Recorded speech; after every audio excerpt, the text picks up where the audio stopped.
তাৰ ভাগটো অলপ কম কৰিছে, যাৰ গাড়ীত মানুহ কম সি অলপ বেছিকৈ পাইছে। এতিয়া আমাৰ গাড়ীত মানুহ আছিলে আপোনাৰ 18জন মানুহ আছিলে। থকাৰ পিছত আপোনাৰ হেৰি কৰিলে, আমাক 1500 টকা দিছিলে, দি পেলাইও আকৌ পইচাটো ৰিটাৰ্ণ লৈ গ'ল। কিহৰ কাৰণে মানে আমাক নিদিয়ে বোলে, আমি বোলে 10জনৰ ওপৰত পইচা নিদিয়ে। তেতিয়া গাড়ীৰ 5জন মানুহ, আমি কৈছোঁ যে না মানুহ 20জনো থাকক লাগে, আমি 1500 টকা আমি ভগাই মিলাই খাম। তেতিয়া পইচা যদি কম আহিছে কমে দিয়ক, সেইটো সিহঁতে পইচাটো আকৌ ৰিটাৰ্ণ লৈ গ'ল।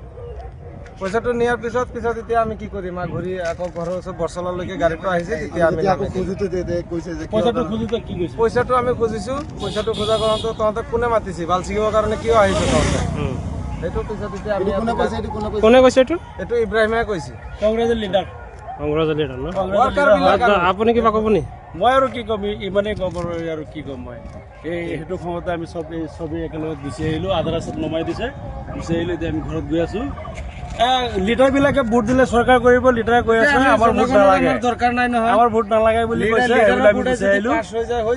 আমাৰতো ইচ্ছা আছে, আমি এনেও ভোট দিম, সেইটো একো আপত্তি নাই, কিন্তু লিডাৰবিলাকক মানে চিনি ৰাখক। দাদা আপুনি কিবা ক'ব নি? কওক কিবা এটা। কি কওঁ।